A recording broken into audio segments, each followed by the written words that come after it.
Hai semuanya, kalian semua pasti tahu, setelah peristiwa proklamasi kemerdekaan, Indonesia dengan resmi dinyatakan merdeka.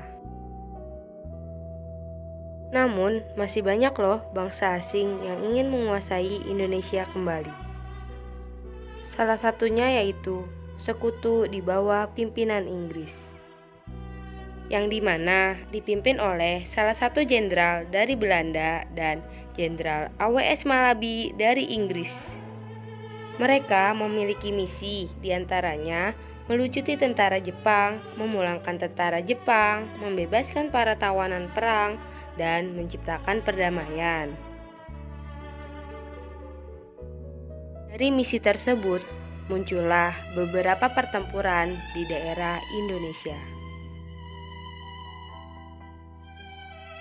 Salah satunya yaitu pertempuran 10 November di Surabaya.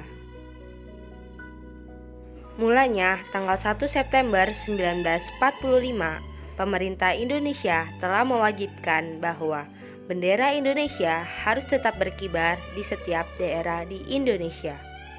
Namun nyatanya, di tanggal 18 September 1945, terdapat kelompok tentara Belanda yang mengibarkan bendera Belanda di atas Hotel Yamato. Keesokan harinya, arek-arek Surabaya melihat hal tersebut sangatlah marah. Maka muncullah perdebatan yang sangat hebat antara pihak sekutu dengan arek-arek Surabaya.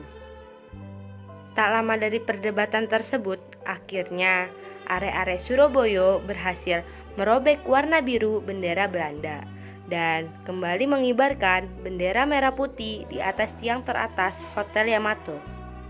Selanjutnya, apa yang terjadi setelah peristiwa tersebut?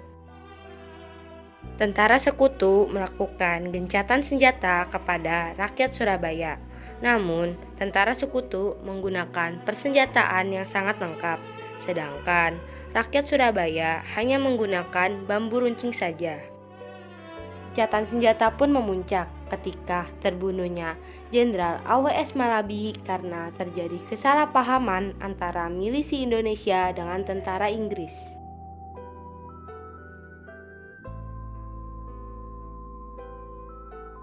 Setelah Jenderal A.W.S. Malabi terbunuh, ia digantikan oleh E.C.R. Manseng.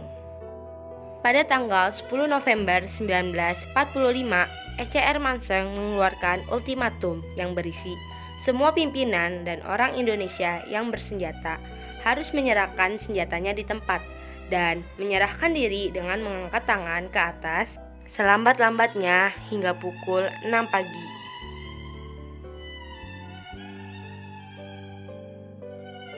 Jika rakyat Surabaya tidak melakukannya, maka kota Surabaya akan digempur dari 3 sektor, yaitu darat, laut, hingga udara. Namun, ultimatum tersebut dianggap sebagai penghinaan bagi rakyat Surabaya. Keesokan harinya, tentara Inggris kembali melakukan penyerangan kepada rakyat Surabaya. Terdapat salah satu tokoh bernama Bung Tomo melakukan pidato untuk menyemangati perjuangan arek-arek Surabaya dalam melawan tentara Inggris.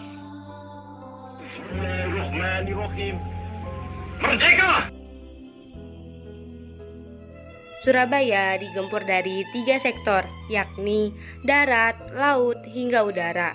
Dan rakyat Surabaya hanya menggunakan senjata seadanya, sehingga terjadilah pertempuran sekian minggu.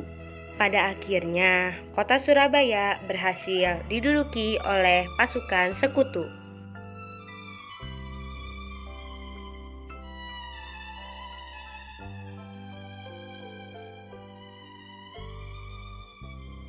Sebanyak 6.000 hingga 16.000 pejuang Indonesia tewas dan sebanyak 600 hingga 2.000 tentara sekutu juga tewas.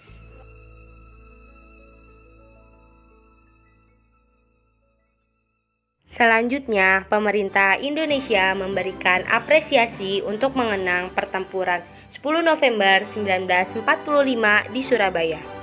Di antaranya, yang pertama, setiap tanggal 10 November diperingati sebagai Hari Pahlawan Nasional. Kemudian diciptakanlah lagu Gugur Bunga oleh salah satu komposer bernama Ismail Marzuki untuk mengenang pejuang Indonesia yang rela berkorban demi kota Surabaya. Dan yang terakhir, dibangunnya Tugu Pahlawan dan Monumen Bambu Runcing di kota Surabaya. Pertempuran di Surabaya menunjukkan betapa larutnya pejuang melawan sekutu. Sudah sepatutnya kita mempertahankan kemerdekaan Indonesia.